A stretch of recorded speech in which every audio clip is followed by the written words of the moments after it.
All right, it's time to look into what's trending in employment law. Lawyer, you're on the clock. All right, so Phil, on this first one here, I'm going to talk about a specific case that the NLRB issued a decision on yesterday, but I'm using the case to illustrate a little bit of a different point, but I do think the facts of the case are just a little bit interesting. And I said yesterday, it was actually on Tuesday. And on Tuesday, the NLRB took its case before the DC Circuit, which is one of the federal circuit court of appeals. We're in the 8th Circuit here in Missouri and a couple of other states in the Midwest. And there is a DC Circuit that hears the appeals related to cases involving the National Labor Relations Board, the EEOC, and a few other of the agencies, a lot of the DOL issues. And in that case, the DC Circuit vacated the board's prior decision that had found that a company unlawfully disciplined a pro-union worker and gave another the impression that he was being surveilled. And interestingly, the significant part of the case is that the DC Circuit called the board's approach in the case, quote unquote, nonsense. So that's what I want to focus on there. So on this unanimous panel decision from the DC Circuit, they vacated an April NLRB ruling that found that a company violated federal labor law by telling one of the drivers to uncover the camera in his cab of his truck and by disciplining another worker over his support for a union campaign. And specifically, the appeals court said that the board prosecutors failed to show that the company disciplined the worker out of anti-union sentiments or gave the other worker an impression that his union union activity was being monitored, because all workers knew that their cameras in their truck cabs were always supposed to be on. And so the board specifically said that viewing the evidence from a reasonable employee's perspective, as the board precedent requires them to do, there is scarcely anything in the record to support the board's finding that the employees would have come across this discipline except out of the ordinary course of business. So it was not found to be coercive, intimidating, et cetera, et cetera. And so it does sound like nonsense to me. I can tell you that. Yeah. So again, the point I want to use this case for is we spend so much time on this program talking about the EEOC, the Department of Labor, the National Labor Relations Board, and all of their decisions that are coming out. And we've also talked on this program many, many times about how those administrative agencies really are political in nature, especially the EEOC, the NLRB, whichever party controls the White House, has 3 seats on the board or 3 commissioners at the EEOC, and then the minority party has 2 seats on the board or 2 seats on the EEOC. And so those bodies are very political by their nature. And the pendulum swings back and forth every 4 to 8 years. But backstopping that is the court system, where the judges in the federal system are appointed for life. And in this case, this 3-judge panel took the NLRB to task for maintaining what they called a nonsense position against this employer. Now, I do caution people, because taking the case all the way through the NLRB proceedings and then into the court system can be very, very expensive. It can be very long and drawn out. This comes from a 2021 case that just got decided. Now, the case was 2021, but the misconduct that was the subject of the case was actually from a few years earlier. So going all the way back to 2015 and 2016. So we're talking about a 9-year case that wound its way all the way through the system. To be told it was nonsense. Yes, exactly. Yeah, so think about that just for a minute, right? 9 years later, the court says, you know what, that's nonsense. Just throw it out. Yep. Absolutely ridiculous. This is why you just take Uber or Lyft and you don't worry about it. I don't know when the last time you were in a cab was, but I was in Vegas just a week or 2 ago, and we took a cab because apparently the cab can get you closer to the terminal than the Lyft can or Uber. So I'm like, all right, well, we'll just take a cab. I'll never take a cab again. That was so such a horrible experience compared to Uber or Lyft. But that's what you get for being lazy, Phil. That's exactly right. Well, I was doing it for my wife. I was trying to be a gentleman. Sure. Okay. Yeah. All right. All right. What else you got, Bert? Next one I want to talk about is we've also talked on this program before about during union organizing campaigns, things often can get heated between the union organizers, the union itself, and the company, and not just during union organizing campaigns, but when unions strike.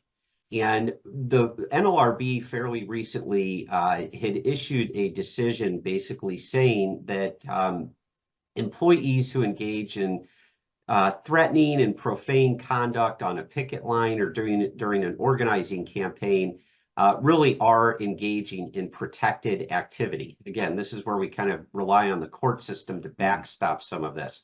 But that guidance from the NLRB or those decisions from the NLRB, those were sort of at odds with things from the EEOC. The EEOC and the NLRB were a little bit in different positions on profane conduct that sometimes takes place on a picket line or during a union organizing campaign. And so the two agencies are going to develop some guidance for employers. You know, we all know that Title VII bars discriminatory harassment, which can come in the form of slurs, epithets, name calling, bullying, ridiculing, mocking. And so that's a little bit at odds with the NLRB's position that on a picket line or during a union organizing campaign that employees use those slurs, epithets. They're trying to say that's normal on a bullying. picket line or during campaign. And I will tell you, and if anyone ever wants to chat about all to do is contact me. That is so not right. I will tell you, having been involved in many union organizing attempts, I have crossed a picket line more than one time before in the past. And in all cases, it's been very violent, very threatening. It's not part of normal routine and practice, particularly when it comes to working up to and including physically being attacked, Bert. You've been physically attacked. Is that right? I have been physically attacked by union organizing efforts, not even crossing picket lines, but the organizing efforts were more violent than the picket line crossing, in my experience. Yeah. So I would love to talk with the NLRB about that and share my personal experiences for sure. Well, again, the NLRB and the EEOC are going to get together on this one and provide some guidance for employers on when that conduct that might otherwise be protected concerted activity under the National Labor Relations Act crosses the line and can become a violation of Title VII. Okay. Yeah, well, I feel better now. Thank you for letting me know they're going to work together on that. Yeah. I'm sure that gives you great comfort, Phil. Right. So the last one I want to talk about really, really quickly is just to let people know that just a couple days ago, the 8th Circuit Court of Appeals, remember that's the one that covers Missouri, that they held that a State Department of Homeland Security employee who was denied promotion after objecting to diversity trainings had a viable Title VII claim. The employee's claim was originally dismissed at the trial court level at the district court, but the 8th Circuit revived that case and said that he has a viable claim. And I just want to make it very clear here that the individual's Title VII religious discrimination claim, the court noted that the Department of Homeland Security deviated from its past practice in denying the individual an interview, and there was the proximity between his EEOC charge and a retaliation claim, that he had a very strong employment record and his qualifications were very strong, and the Department of Homeland Security's failure to offer him an interview despite his eligibility gave rise to an inference of religious discrimination. And this individual had objected to the DE&I training based on religious discrimination grounds. And so this just illustrates again the difficulty that employers have if they are pursuing DE&I efforts, that may conflict with employees' sincerely held religious beliefs. And just the reason why I'm really going over the case here is just, again, to illustrate the difficulty that employers are in when they pursue particular agendas. It gets the employer kind of in a no-win situation here, and which is why I always urge caution and consultation with legal counsel whenever an employer is going to be involved in pursuing some sort of training of their employees that may conflict with their with the employees' sincerely held religious beliefs. Yeah, Burt, you've taken always kind of a very appropriate, responsible position that organizations that have strong diversity inclusion initiatives need to be really careful in how they design and what the purpose and intent of those programs are, particularly as it establishes goals and objectives, forces and requires these types of things. I don't think what you're saying is this is not that diversity and equity inclusion is not important. I think what you're saying is you have to go about it legally as well. And that's the tricky part is, an employee says, I'm not going to go through this training, then what do you do? Right. That's exactly right. That's why I'm using the case and illustrating the point that employers need to pursue these efforts. If they're going to pursue them, they need to pursue them very carefully.